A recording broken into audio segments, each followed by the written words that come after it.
Ready? Good morning, class. How many of you are going to go eat lunch after this and maybe have some meat with your lunch or milk or some cheese, dairy products? Okay, the majority of you.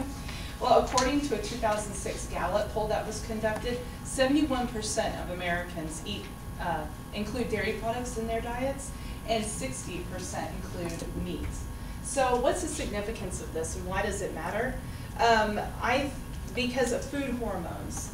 Recombinant bovine growth hormone, otherwise known as RBGH, as I will refer to it, and also recombinant bovine somatotropin, which I will refer to RBST, are present in our foods here in the United States. I think Eric Schlosser put it best. He's the author of the Fast Food Nation book that on the New York Times bestseller list. I think he stated it best when he quoted, "Without much publicity or government concern, growth hormones like testosterone are routinely administered to about 80% of the nation's feedlot cattle, accelerating their weight gain and making them profitable to send to slaughter at a younger age." Scientists have known since the 1920s that the naturally occurring bovine growth hormone does produce a greater milk supply. But it wasn't until 1973 that by using DNA recombinant technology that they were first able to actually manufacture this hormone. RBGH, as I stated, it has been banned in Canada, in Europe, and other countries. So why are we still using it here in the US? Hormones play a huge role in our food industry, but how does it affect our health? A study done by the Cancer Prevention in Food and Water stated that milk from RBGH cattle have increased the risk of colon and breast cancers in humans. So RBGH is a very controversial subject and has been through history, and it is even more so today as we learn more about it and its effects on us. So today I'm going to explore the drugs and its intended uses. So firstly, I'm going to discuss the effects of RBGH on cattle as well as human health. Secondly, I'm going to explain the controversy surrounding the drug.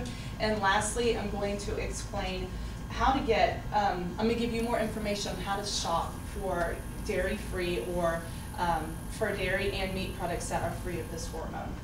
So right now, let's take a look at the hormone and its effects on the US population, on people who consume the meat and milk that contain the hormones.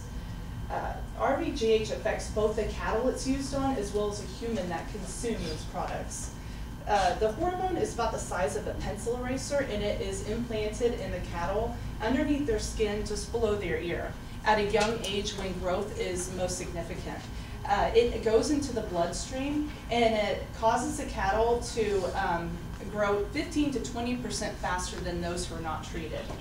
RBGH does raise the milk production in these cattle, but it also has its negative effects, which includes mastitis, which is an infection of the cow's udders, and that causes pus to go into the milk, which then requires antibiotics need to be used on the cattle. It also causes digestive disorders in the cattle, as well as lameness, hoof problems, physical stress, which can lead to a shorter life. Also, problems with their metabolism and reproduction, which then causes the cattle to have multiple births.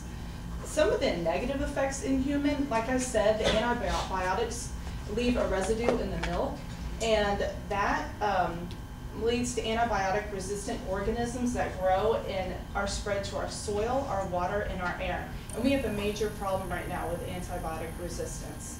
It also causes increased amounts of IGF-1, which is insulin-like growth factor. This hormone regulates cell division and growth.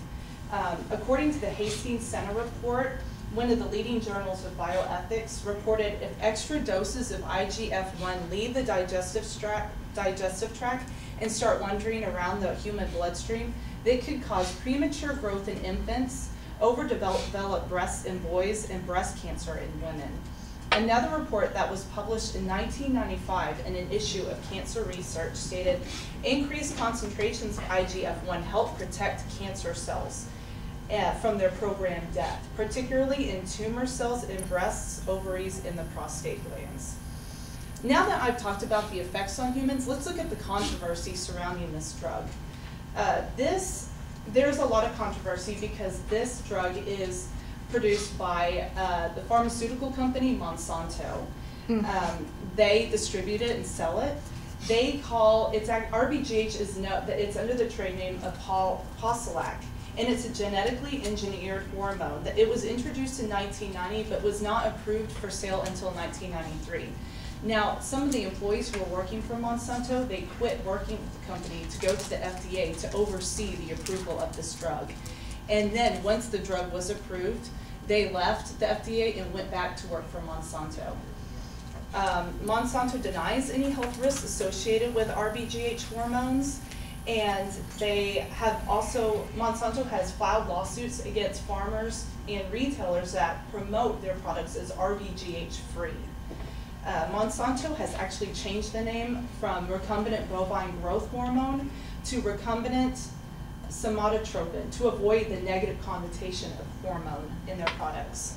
Since public awareness has been raised of RBGH, Monsanto has actually lowered their prices on the drug in order to then have an effect on lower prices of milk so that they can stop the slowed sales of their milk. Some of the top 4 meat packing companies distribute 85% of our beef today, so therefore they monopolize the market. They also receive huge subsidies, the large meat packing companies do, whereas the small farmers who raise their own meat and their own milk, they receive almost none.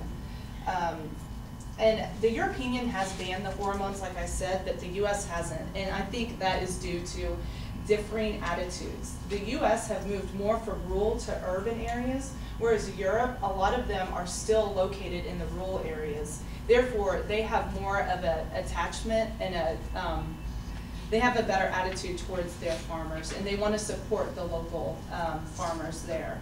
And they are willing to spend more money on better quality food. Now I've discussed the controversy around the drug, I want to talk about how to safely shop for these hormone-free products. Buying habits are starting to change as the public is becoming more aware of the drug. So milk is actually the most popular organic product on the market, reaching sales of $1 billion. What you need to do when you shop for this, you want to look for the USDA certified organic label. That means that they are set to a strict set of standards. They are free of herbicides, pesticides, antibiotics, and hormones. So, but when you buy RSBT free, when it says that on the label, instead of USDA certified organic, that is still free of the hormone, but they're just not set to the same strict set of standards that the USDA is. Also meat with the AGA label on it, that states American Grass-Fed Association. Those are also safe from antibiotics and hormones. So I stated about the effects of hormones on our health. Secondly, I discussed the controversy surrounding the drug. And lastly, I gave you some ideas on how to shop for these products without hormones. So in conclusion, we sacrifice our health for cheap and inexpensive food. First, we can suffer from RBGH from meat and dairy cattle by high rates of IGF-1, which resists digestion and enters the bloodstream, where it can produce abnormal or premature growth promoting effects. And this was according to Samuel Epstein, who is the author of the Breast Cancer Prevention Program. Secondly, Monsanto has gone to great lengths to keep their products under wraps despite growing concerns to public health. Already with public concern growing about the drug, the dairy and the beef industry are starting to wean their cattle off of this drug, which is, it's really great news. Lastly, we are in charge of what we eat. By being more aware of what is in our food, we have the power to change this industry. I think a quote again, I'm going to quote Eric Schlosser, the author of Fast Food Nation. I think he summarized it best when he said, "Changing your eating habits can send ripples far and wide of agricultural practices that are humane, diverse, and sustainable." Thank you very much.